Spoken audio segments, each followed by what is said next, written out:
इस वीडियो में UGC net GRF का सेकेंड प्रश्न पत्र जो कि हिंदी सब्जेक्ट है उसका जून 2020 जो सेकेंड शिफ्ट में आया था पेपर, उसका व्याख्यात्मक हल इस वीडियो में है। आइए पहले वीडियो देख लेते हैं। निम्नलिखित में से कौन सी भाषा आर्य भाषाओं में शामिल नहीं है? तो इसमें जो है वह तीसरा ऑप्शन है, जो है तुर्की जो है आर्य भाषाओं के अंतर्गत नहीं आती है। निम्नलिखित में से कौन सा शब्द रूढ़ है, यौगिक नहीं? रूढ़ जो है वह इसका पहला ऑप्शन सही है, पीला। रूढ़ जो वे शब्द होते हैं जिनके टुकड़े करने के बाद भी उनके सार्थक अर्थ न निकले, अर्थात उनका स्वतंत्र अर्थ न हो, ऐसे शब्द रूढ़ के अंतर्गत आते हैं। और यौगिक वे शब्द होते हैं जो दो या दो अधिक शब्दों से के मेल से बने होते हैं और उनके पृथक करने पर उनका एक अलग अर्थ, सार्थक अर्थ भी प्रकट हो, ऐसे ही शब्दों को यौगिक कहते हैं। निम्नलिखित में से कौन सा शब्द फारसी का है? तो पहला जो है दाग, ये जो है ये फारसी शब्द का है। और जो फारसी भाषा है वह ईरान, ताजिकिस्तान, अफ़गानिस्तान और उज़्बेकिस्तान में बोली जाती है और इन देशों में यह राजभाषा भी है। नया लेखक उनसे डरता है, पुराना घबराता है, पंडित सिर हिलाता है। वे पुराने की गुलामी पसंद नहीं करते और नवीन की गुलामी को उनके लिए एकदम असह्य। उपरोक्त कथन किस लेखक ने किस लेखक के बारे में कहा है? तो यह चौथा इसका ऑप्शन सही होगा। आचार्य हजारी प्रसाद द्विवेदी ने आचार्य रामचंद्र शुक्ल के लिए इन्होंने कहा है। रामचंद्र शुक्ल के अनुसार निम्नलिखित में से कौन सा पंच बिड़ाल में शामिल नहीं है? तो इसमें जो है वह अहंकार शामिल नहीं है। चौथा इसका ऑप्शन सही होगा। यह जो पंच बिड़ाल है यह बौद्ध शास्त्रों के निरूपित पंच प्रतिबंध है, जिसके अंतर्गत आलस्य, हिंसा, काम, चिकित्सा और मोह शामिल किया गया है, अहंकार को नहीं। अपभ्रंश या प्राकृताभास हिंदी के पद्यों का सबसे पुराना तांत्रिक और योग मार्गी बौद्धों की सांप्रदायिक रचनाओं के भीतर विक्रम की 7वीं शताब्दी के अंतिम चरण में लगता है। ये कथन किस आलोचक का है? तो यह कथन रामचंद्र शुक्ल का है। 7-8 वर्षों की संचित ज्ञान राशि सामने लगी हुई थी, पर ऐसी निर्दिष्ट श्रेणियों की उद्भावना नहीं हुई थी कि जिसके अनुसार सुगमता से इस प्रभुत सामग्री का वर्गीकरण होता। भिन्न भिन्न शाखाओं के हजारों कवियों की केवल कालक्रम से गुथी उपर्युक्त वृत्तमालाएं साहित्य के अध्ययन में कहाँ तक सहायता पहुँचा सकती थीं?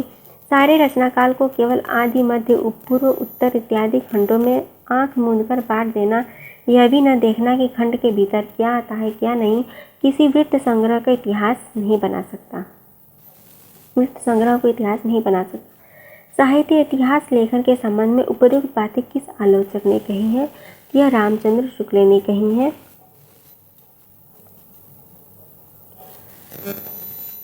हिंदी साहित्य के इतिहास का काल विभाजन और नामकरण करते हुए उपयुक्त नामकरण निम्नलिखित में से किस साहित्यकार ने सुझाया है? इसका ऑप्शन लगता है कि ये प्रश्न अधूरा सा है, इसलिए इसको छोड़ देते हैं। द्रव्य स्वभाव प्रयास, द्रव्य स्वभाव प्रकाश को गाथा या साहित्य की प्राकृत में निम्नलिखित में से किसने रूपांतरित किया? तो यह माइल धवल जो है इन्होंने रूपांतरित किया है। चौथा ऑप्शन सही होगा।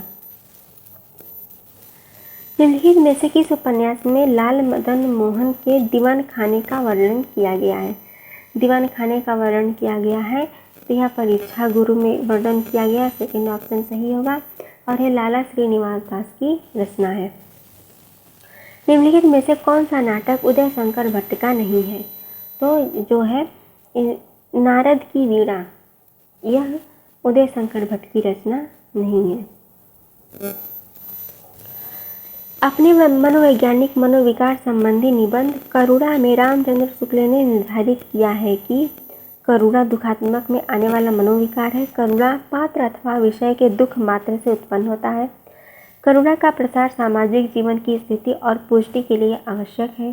करुणा का आलंबन विषय करुणा करने वाले आश्रय के प्रति कृतज्ञ होता है। उपरोक्त में से कौन सा शुक्ल जी का मंतव्य नहीं है? तो तीसरा जो ऑप्शन है वह इनका मंतव्य नहीं है। करुणा का प्रसार सामाजिक जीवन की स्थिति और पुष्टि के लिए आवश्यक नहीं है। निम्नलिखित में से किस उपन्यास में बाल वय संधि और किशोर मन के मनोवैज्ञानिक अंकन का प्रयास किया गया है? तो यह शेखर एक जीवनी उपन्यास में किया गया है और यह सच्चिदानंद हीरानंद वात्स्यायन अज्ञे का मनोविश्लेषणात्मक उपन्यास है। महिला अचल उपन्यास के पात्र नहीं है। इसमें जो है सेकंड ऑप्शन श्रीधर और सरस्वती, ये महिला अचल उपन्यास के पात्र नहीं है। और महिला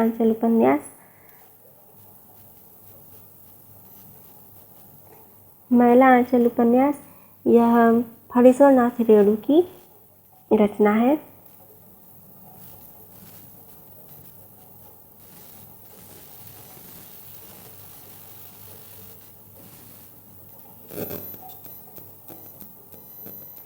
नई कहानी आग्रहों की कहानी नहीं, प्रवृत्तियों की ही हो सकती है और उसका मूल स्रोत है जीवन का यथार्थ बोध। और इस यथार्थ को केवल चलने वाला वह विराट मध्य और निम्न मध्य वर्ग है जो अपनी जीवन शक्ति के आज के दुर्दांत संकट को जाने या अनजाने झेल रहा है। उपयुक्त कथन किस लेखक में नई कहानी के संदर्भ में कहा है?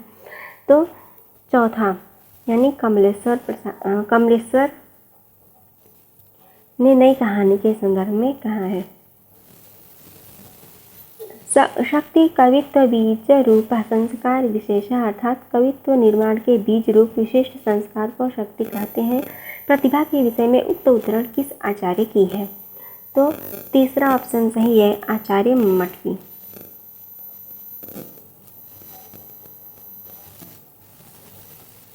निम्नलिखित में से किस आचार्य ने रसों की संख्या 8 मानी है?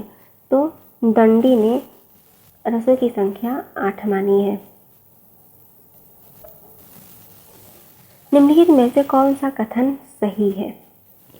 तो इसमें से जो कथन सही है, तीसरा ऑप्शन वाला सही है।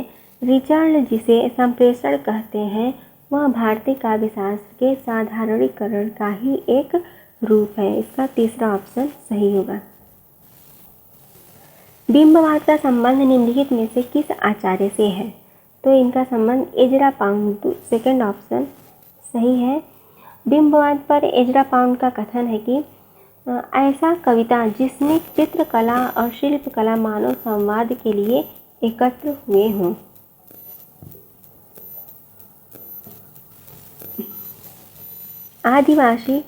आदिवासी विमर्श की मूल स्थापना नहीं है। तो इसका ऑप्शन होगा सत्ता के प्रति मोह। तीसरा ऑप्शन सही होगा। हमारे समाज के पुरुष के विवेकहीन जीवन का चित्र देखना हो तो विवाह के समय गुलाब सी खिली हुई स्वस्थ बालिका को 5 वर्ष बाद देख लीजिए। उस समय असमय प्रौढ़ हुई संतानों की रोगिणी पीली माता में कौन सी विवशता, कौन सी रुला देने वाली करुणा न मिली। उपरोक्त कथन किस लेखिका का है? तो यह चौथा ऑप्शन महादेवी वर्मा का है। स्त्री विमर्श की मूल स्थापना नहीं है। तो इस सतीत्व की स्त्रीत्व है। स्त्री के स्वतंत्र व्यक्तित्व की स्वीकार्यता, सामाजिक वर्जनाओं से मुक्ति, परिवार संस्था का जनतंत्रीकरण। तो इसका पहला ऑप्शन सही है, सतीत्व ही स्त्रीत्व है। मार्क्सवादी दर्शन के किस पक्ष में डॉक्टर भीमराव अंबेडकर की असहमति थी? तो चौथा ऑप्शन क्रांति में हिंसा का प्रयोग।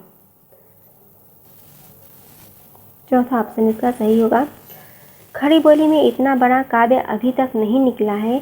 बड़ी भारी विशेषता इस काव्य की यह है कि यह सारा संस्कृत के वर्ण वृत्तों में है, जिसमें अधिक परिमाण में रचना करना कठिन काम है। आचार्य रामचंद्र शुक्ल ने यह मत किस ग्रंथ के लिए प्रकट किया है? यह बात उन्होंने प्रिय प्रवास के लिए कहा है। और जो है प्रिय प्रवास जो है वह अयोध्या सिंह उपाध्याय हरिऔध की हिंदी काव्य रचना है। प्रिय प्रवास खड़ी बोली का प्रथम महाकाव्य है और इस ग्रंथ को मंगला प्रसाद पारितोषिक पुरस्कार भी प्राप्त हो चुका है। निम्नलिखित में से कौन सी कृति मुक्ति बोध की नहीं है? इसमें से कामायनी एक पुनर्विचार, यह मुक्ति बोध की कृति नहीं है। नहीं, इसमें सेकेंड ऑप्शन सही होगा। शुद्ध कविता की खोज यह मुक्ति बोध की कृति नहीं है। इसका सेकेंड ऑप्शन सही होगा। धूमिल ने रोटी और संसद कविता में कितने आदमियों का जिक्र किया है? तो तीन आदमियों का जिक्र किया है, जिसमें चौथा ऑप्शन सही होगा। कविता इस तरह से है, एक आदमी रोटी बेलता है, एक आदमी रोटी खाता है, एक तीसरा आदमी भी है जो न रोटी बेलता है और न रोटी खाता है, वह सिर्फ रोटी से खेलता है। मैं पूछता हूँ, यह तीसरा आदमी कौन है? मेरे देश की संसद मौन है। हमारे समाज में मानवीय गुणों की पहचान बढ़ने वाली है। कुल और जाति का अहंकार विदा हो रहा है। आगे मनुष्य केवल उसी पद का अधिकार होगा जो उसके अपने सामर्थ्य से सूचित होता है, उस पद का नहीं जो उसके माता पिता या वंश की देन है। उपरोक्त कथन किस रचना की भूमिका से उद्धृत है? तो यह इसका तीसरा ऑप्शन सही होगा, रश्मि रथी।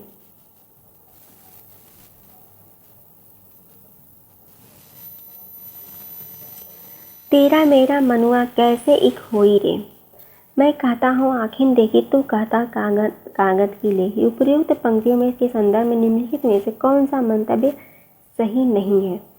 तो बाह्य आडंबर की प्रतिष्ठा, यह सही नहीं है और यह कथन जो है वह कबीर का है। आध्यात्मिक रंग के चश्मे आजकल बहुत सस्ते हो गए। रामचंद्र शुक्ल ने यह टिप्पणी किस कवि के संदर्भ में की है? इन्होंने विद्यापति, अर्थात सेकेंड ऑप्शन सही होगा, विद्यापति की इन्होंने संदर्भ में। लक्ष्मीदासिन निम्नलिखित में से किस उपन्यास की पात्र है? तो लक्ष्मीदासिन जो है वह मैला आंचल उपन्यास की पात्र है। इसका पहला ऑप्शन सही होगा। गोदान उपन्यास का होरीराम अवध प्रांत के किस गांव का रहने वाला किसान था? यह जो है बेलारी गांव का रहने वाला था। और गोदान जो है वो प्रेमचंद का उपन्यास है, जिसमें उनका अन्य उपन्यास है सेवा सदन, प्रेमाश्रम, रंगभूमि, निर्मला, कायाकल्प, अहंकार, प्रतिज्ञा, गमन, कर्मभूमि, गोदान। और ये जो इनका एक मंगलसूत्र उपन्यास है वह एक अधूरा उपन्यास है। राग दरबारी उपन्यास के पात्र हैं। राग दरबारी उपन्यास के पात्र हैं मास्टर मोतीराम और बाबू रामाधीन, जो कि सेकंड ऑप्शन सही है। प्रथम विश्व युद्ध की पृष्ठभूमि पर रचित कहानी है उसने कहा था, अर्थात पहला ऑप्शन यहाँ पर सही होगा। प्रवृत्तियों अथवा मनोविकारों को पात्र के रूप में उपस्थित कर नाटकीय द्वंद्व की सृष्टि करने वाला जयशंकर प्रसाद का नाटक है। यह नाटक है कामना, सेकंड ऑप्शन सही है। इतिहास के गड़े मुर्दे उखाड़ने का काम इस युग के वांछनीय नहीं है। अपने किस नाटक की भूमिका में लक्ष्मी नारायण मिश्र ने जयशंकर प्रसाद के ऐतिहासिक सांस्कृतिक नाटकों की प्रतिक्रिया में है बात कही है? तो यह जो है अपने सन्यासी नाटक की भूमिका में लक्ष्मी नारायण मिश्र ने जयशंकर प्रसाद के ऐतिहासिक सांस्कृतिक नाटक की प्रतिक्रिया में यह बात कही है। पहला ऑप्शन सही होगा। नारी का आकर्षण पुरुष बनाता है तो उसका आकर्षण उसे गौतम बुद्ध बना देता है। यह संवाद अंश किस नाटक का अंश है? यह लहरों के राजहंस नाटक का अंश है। लहरों के राजहंस का नाटक मोहन राकेश द्वारा लिखित यह नाटक है। अभिजात्य वर्गीय परिवार की कठोर अनुशासनबद्धता के जुल्म और विद्रोह तथा मशीनी जिंदगी से मुक्ति का चित्रण निम्नलिखित में से किस नाटक की विषय वस्तु है? तो यह है अंजो दीदी। तीसरा ऑप्शन सही होगा। क्या भूलूं क्या याद करूं हरिवंश राय बच्चन की आत्मकथा श्रृंखला का कौन सा भाग है? तो ये जो है यह पहला भाग है, यानी कि चौथा ऑप्शन सही होगा। क्या भूलूं क्या याद करूं दूसरा भाग है नीड़ का निर्माण से, तीसरा भाग है बसेरे से दूर और चौथा भाग है 10 द्वार से सोपान तक। ये 4 भाग जो हैं उनकी आत्मकथा के 4 भाग हैं। मुक्ति की आत्मकथा कृति के लेखक हैं, तो इसके लेखक हैं विष्णुचंद्र शर्मा।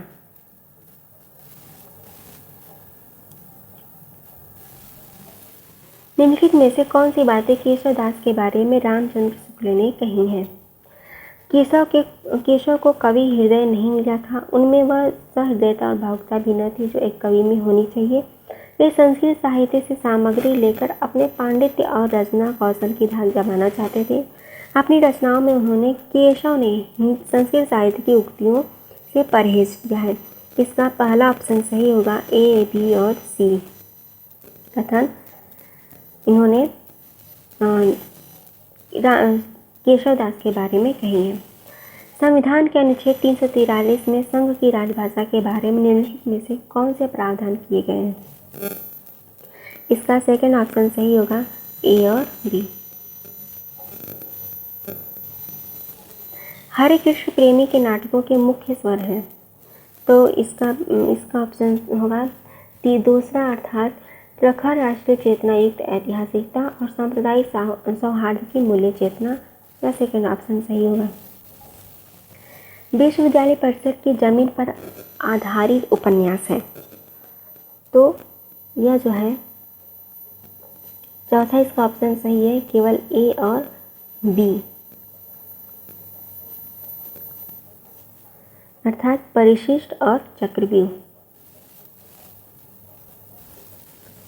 निम्नलिखित में से राम भक्ति शाखा के कवि हैं, तो राम भक्ति शाखा के हैं स्वामी अग्रदास, नाभादास, हृदय राम, ये अर्थात ए, बी और सी, पहला ऑप्शन सही है। निम्नलिखित में से स्त्री विमर्श पर आधारित उपन्यास है, तो इसका ऑप्शन सही होगा तीसरा, अर्थात बी और डी ऑप्शन सही है। एक जमीन अपनी और मुझे चांद चाहिए। एक जमीन अपनी चित्रा मुद्गल का बहुचर्चित उपन्यास है, और मुझे चांद चाहिए यह सुरेंद्र वर्मा का उपन्यास है। निम्नलिखित में दंत वर्ण है, दंत वर्ण जो है वह इसका जो है चौथा ऑप्शन सही है, सी और डी। द और ध, त, थ, द, ध, ये दंत वर्ण आते हैं। गिरिराज किशोर द्वारा रचित उपन्यास है, गिरिराज द्वारा रचित उपन्यास है, इसका ऑप्शन सही होगा दूसरा, अर्थात ए और सी।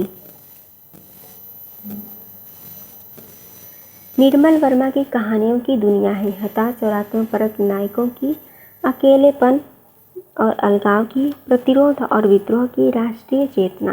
निम्न दिए गए विकल्पों में से सही उत्तर को चुनिए। इसका जो ऑप्शन सही होगा ए और बी, अर्थात सेकेंड ऑप्शन सही है, हताश और आत्मपरक नायकों की, अकेलेपन और अलगाव की। इनका कहानी संग्रह है परिंदे, झलती झड़ी, पिछली गर्मियों में, कौवे और काला पानी, सूखा और अन्य कहानियाँ।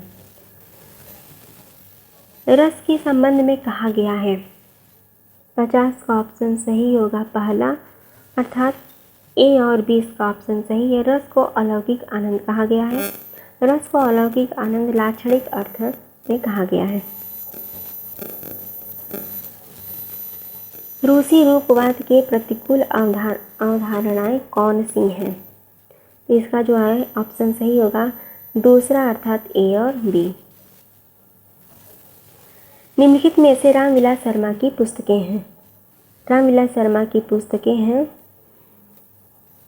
इसका ऑप्शन सही होगा दूसरा ए और बी अर्थात आलोचना के मान और प्रेमचंद और उनका युग, यह रामविलास शर्मा की पुस्तकें हैं। निम्नलिखित में से दिनकर काव्य विशेषताएं कौन सी हैं? जातिवाद व्यवस्था का विरोध, सपाट बयानी, युद्ध का तात्विक चिंतन, शोषण का विरोध, व्यक्ति स्वातंत्र्य की प्रतिष्ठा। इसका ऑप्शन सही होगा दूसरा अर्थात ए और सी। निम्नलिखित में से माखनलाल चतुर्वेदी की रचनाएं हैं, तो तीसरा ऑप्शन इसका सही होगा बी और डी अर्थात हिम किरीटिनी और हिम तरंगिणी। निम्नलिखित में से कौन से अज्ञेय काव्य हैं? इसका सेकंड ऑप्शन सही होगा ए और डी अर्थात भग्नदूत और चिंता। निम्नलिखित में से कौन सी जयशंकर प्रसाद की कविताएं हैं? इसका ऑप्शन सही होगा करुणामय को भाता है, तम के पर्दे में आना, मधु गुनगुना कर कह जाता कौन कहानी, यह अपनी, मेरी आंखों की पुतली में तू बनकर प्राण समा जा रे, गा कोकिल बरसा पावक कण, नष्ट भ्रष्ट हो जीर्ण पुरातन। इसका सेकंड ऑप्शन सही होगा बी और सी।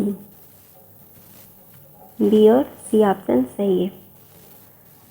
झूठा सच उपन्यास के पात्र हैं।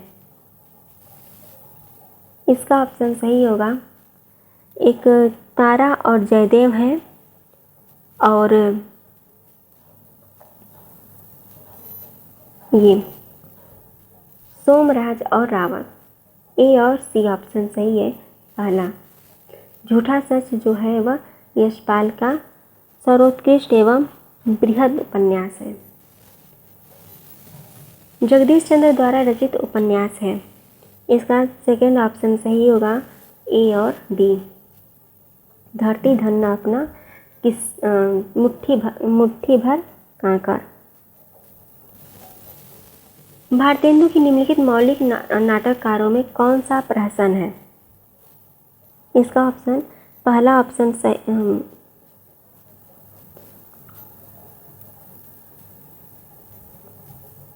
भारतेंदु की निम्नलिखित मौलिक नाटककारों में कौन सी प्रहसन है? इसका पहला ऑप्शन सही होगा अर्थात ए और बी।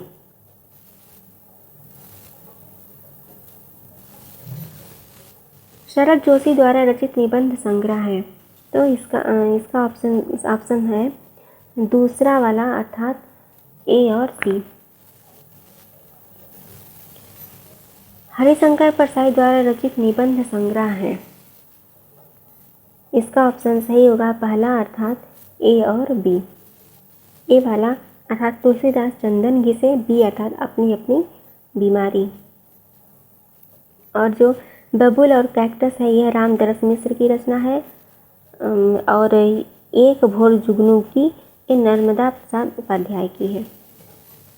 नामवर सिंह द्वारा रचित पुस्तकें हैं। कहानी, नई कहानी, साहित्य के सामरशास्त्र की भूमिका, इतिहास और आलोचना, भक्ति काव्य और लोक जीवन।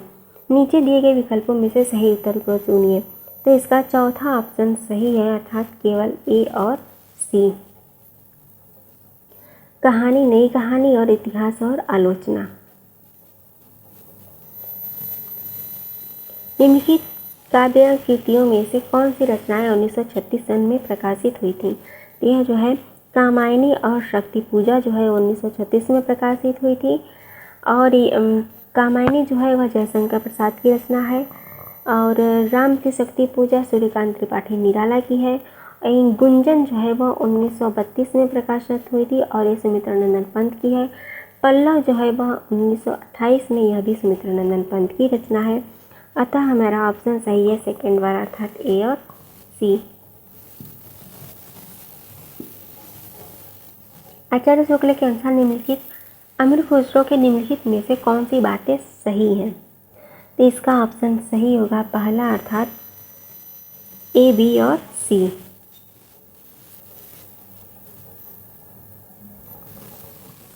निम्नलिखित बोली वर्गों को उनसे संबद्ध बोलियों के साथ सुमिलित कीजिए। तो जो यह पश्चिमी हिंदी है वह बुंदेली, इसकी बोली पश्चिम हिंदी वर्ग में जो है वह बुंदेली आती है। पूर्वी हिंदी वर्ग में बघेली, बिहारी हिंदी वर्ग में मगही और राजस्थानी में मेवाती तथा इसका जो ऑप्शन सही है सेकंड ऑप्शन सही होगा।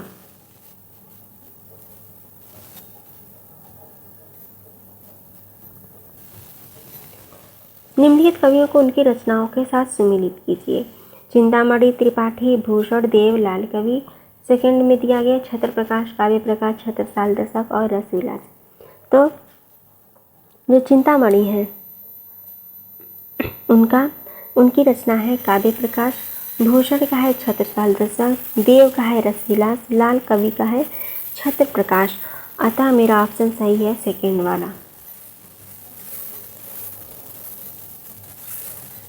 निम्नलिखित पात्रों को उनसे संबंध कहानियों के साथ सुमिलित कीजिए। विशंभर, रणजीत, तरण, नवल किशोर, माया दर्पण, धुलाई वाली, आहुति, मिसपाल। तो जो इस 68 का ऑप्शन सही होगा वह है चौथा, अर्थात विशंभर जो है वह आहुति कहानी का है, रणजीत जो है मिसपालन की, और तरण जो है माया दर्पण, और नवल किशोर जो है धुलाई वाली की।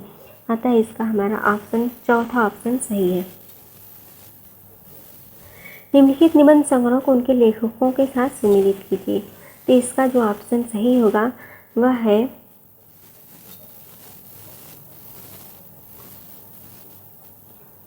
पहला ऑप्शन सही है, अर्थात आस्था और सौंदर्य के लेखक है रामविलास शर्मा, अनुसंधान और आलोचना के लेखक है नगेंद्र, आचरण की सभ्यता के लेखक हैं अध्यापक सरदार फूल सिंह, और वाद विवाद संवाद के हैं नामवर सिंह।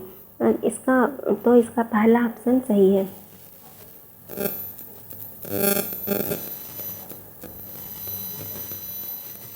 पहली सूची के साथ दूसरी सूची में कविता संग्रहों में से सुमिलित कीजिए। रघुवीर सहाय, केदारनाथ सिंह, कुंवर नारायण, सर्वेश्वर दयाल। तो सेकंड सूची में कांट की घंटियां, आत्महत्या के विरुद्ध, आत्मजयी, जमीन पक रही है। तो 70 का ऑप्शन चौथा ऑप्शन सही होगा।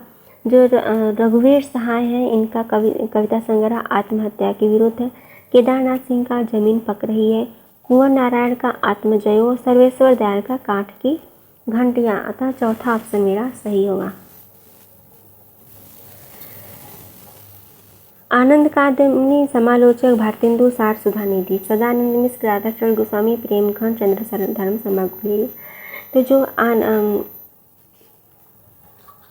आनंद कादम्बनी है वह प्रेमघन की है, समालोचक चंद्रधर शर्मा गुलेरी से संपादक है, भारतेंदु पत्रिका के राधाचरण गोस्वामी, और सार सुधानिधि के सदानंद मिश्र।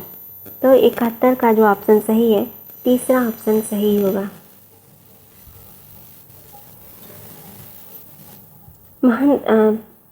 निम्नलिखित पात्रों को उनसे संबंध उपन्यासों से सुमिलित कीजिए। महंत रामदास, मुराद अली, कंचन, कैलाशनाथ। तो तमस, झूठा सच, मानस का हंस, मैला आचर।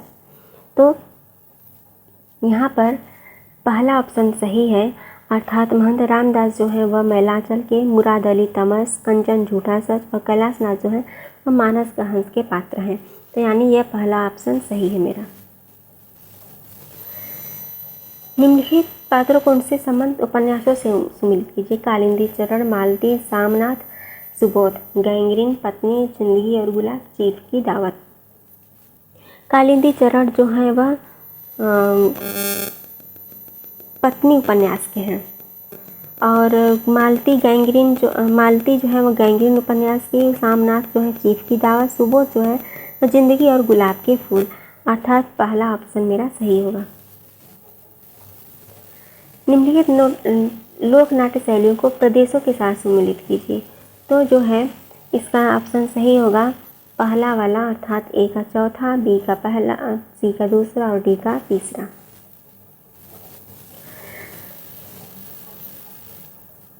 सूची 1 का सूची दूसरे सेकंड का सुमिलित कीजिए। रम्य कल्पना, मूल्य सिद्धांत, परंपरा की अवधारणा, उत्तर आधुनिकतावाद। T S. Eliot, I A. Richards, Samuel Taylor Coleridge और रोला बार्थ। तो इसका जो है ऑप्शन सही होगा पहला वाला, अर्थात ए का दूसरा, बी का चौथा, सी का तीसरा और डी का पहला वाला। निम्नलिखित भाषाओं को विकास के उनके क्रम में व्यवस्थित कीजिए। तो इसका भी पहला वाला ऑप्शन सही होगा, अर्थात ए, सी, बी, डी। निम्नलिखित निबंध संग्रहों का प्रकाशन वर्ष के अनुसार सही क्रम लिखिए। तो इसका जो ऑप्शन सही होगा वह है चौथा वाला, अर्थात सी, बी, डी, ए। इसका चौथा ऑप्शन सही होगा। निम्नलिखित अवधारणाओं का कालक्रम के अनुसार क्रम बताइए। तो इसका तीसरा ऑप्शन सही होगा, अर्थात ए, डी, सी, बी।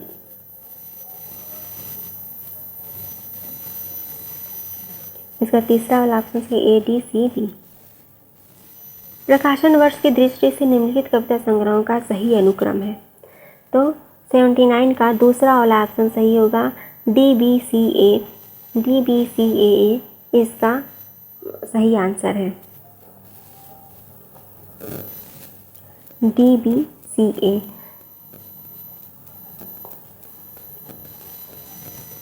प्रकाशन वर्ष के अनुसार निम्नलिखित उपन्यासों का सही क्रम बताइए।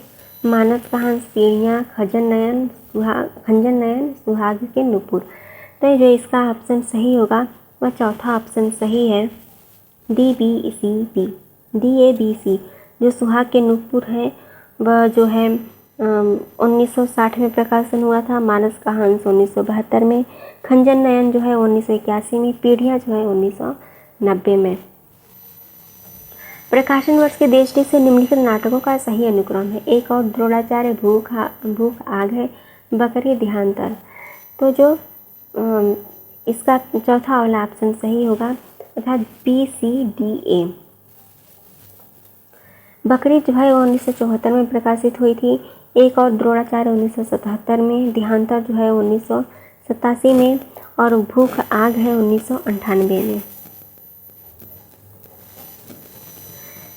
प्रकाशन वर्ष के अनुसार निम्नलिखित निबंध संग्रहों का सही अनुक्रम है। तो 82 का चौथा वाला ऑप्शन सही है, अर्थात चौथा ऑप्शन सही है, डी, सी, बी, ए।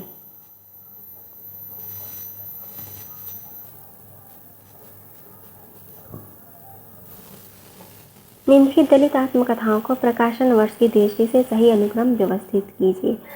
जूठन, शिकंजे का दर्द, मुर्दहिया, अपने अपने पिंजरे। तो इसका जो है ऑप्शन पहला ऑप्शन सही होगा, डी, ए, सी, बी। अर्थात ये जो अपने अपने पिंजरे है यह 1996 में प्रकाशित हुई थी और इसके रचयिता मोहनदास नैमिषारण्य है। और जूठन जो है 1997 में प्रकाशित हुई थी, ओम प्रकाश वाल्मीकि इसके लेखक हैं। मुर्दहिया जो है 2010 में डॉक्टर तुलसीराम, और शिकंजे का दर्द 2011 में जो कि सुशीला टॉक अभौर इसके रचयिता हैं। मार्क्सवादी समीक्षकों की निम्नलिखित रचनाओं को प्रकाशन वर्ष की दृष्टि से सही अनुक्रम में व्यवस्थित कीजिए।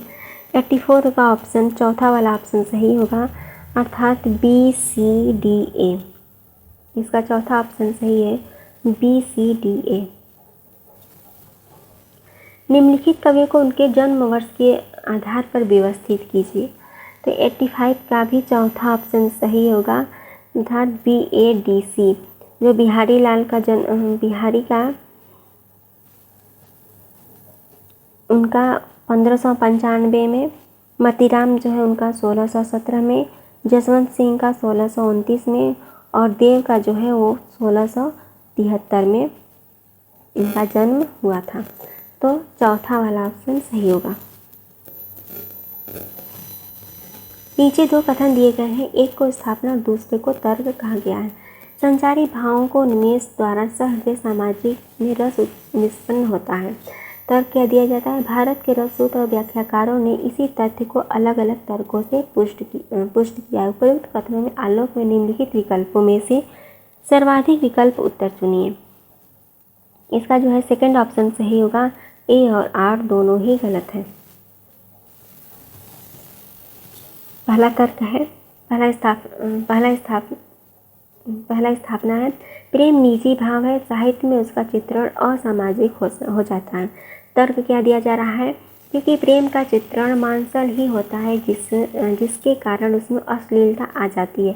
उपर्युक्त कथनों के आलोक में निम्नलिखित के विकल्पों में से सर्वाधिक उपयुक्त उत्तर चुनें। इसका जो ऑप्शन सही है वह पहला वाला ऑप्शन सही है, अर्थात ए और 8 दोनों ही गलत हैं। पहला कथन है, समर्पण सगुण भक्ति का मूल है। दूसरा कथन है, भक्ति आंदोलन एकमात्र अद्वैतवाद से प्रभावित रहा। उपर्युक्त कथनों के आलोक में निम्नलिखित विकल्पों में से सही उत्तर को चुनें। तो जो 88 का ऑप्शन सही है वह तीसरा वाला है, अर्थात कथन 1 तो सत्य है किंतु कथन जो सेकंड है वह गलत है।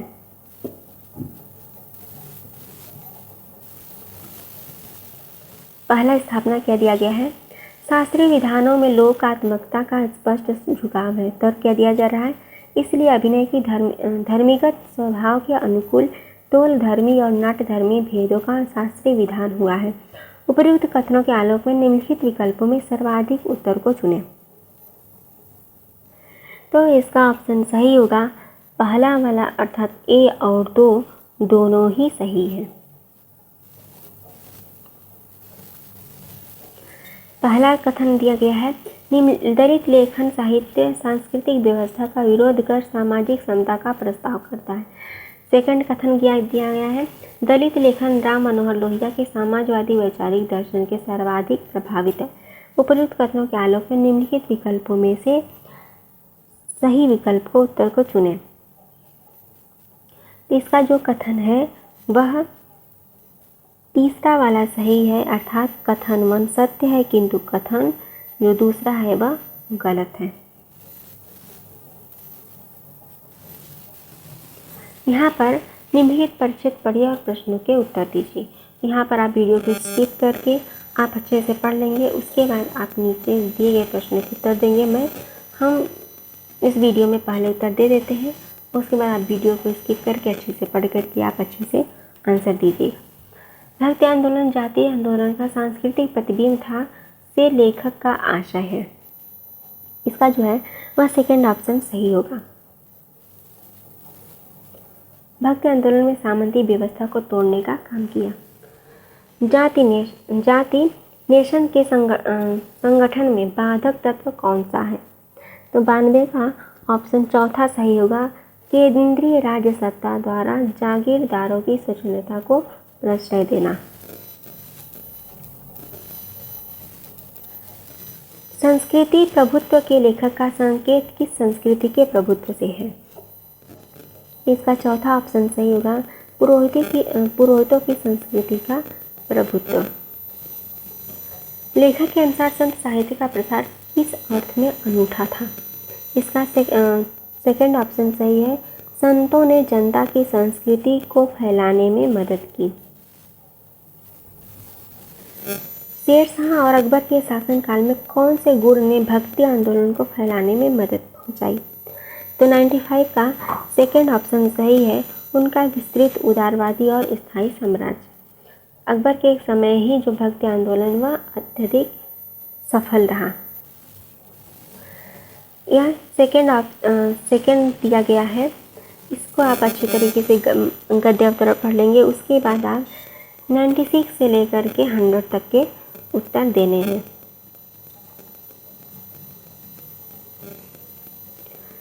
उपर्युक्त अनुच्छेद के आधार पर निम्नलिखित में से कौन सा कथन सही है, 96 का पहला ऑप्शन सही है, साहित्यकार प्रचारक नहीं है।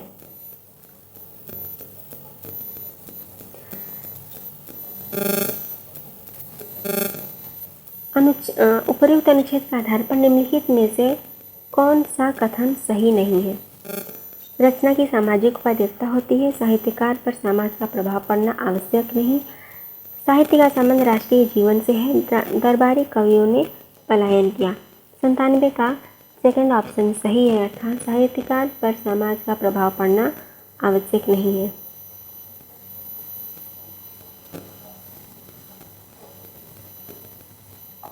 उपर्युक्त अनुच्छेद के आधार पर राष्ट्र के लिए उपयोगी साहित्य सर्जक पहचान क्या है? तो 98 का ऑप्शन, तीसरा ऑप्शन सही है, सत्य का ग्रहण और निर्भयतापूर्वक अभिव्यक्ति। उपर्युक्त अनुच्छेद के आधार पर साहित्य का पुनीत अनुष्ठान क्या है? इसका चौथा ऑप्शन सही है, अशील की क्षति। उपर्युक्त अनुच्छेद के आधार पर साहित्यकार के लिए पात्रों और परिस्थितियों का ख्याल रखना क्यों जरूरी है? ताकि रस के उद्रेक के लिए। तो यहाँ पर तीसरा ऑप्शन सही होगा। अतः यहाँ पर वीडियो यहीं पर समाप्त होती है। अगले वीडियो में हम अगले साल के लिए हम पेपर हल लेकर आएंगे। देखने के लिए धन्यवाद।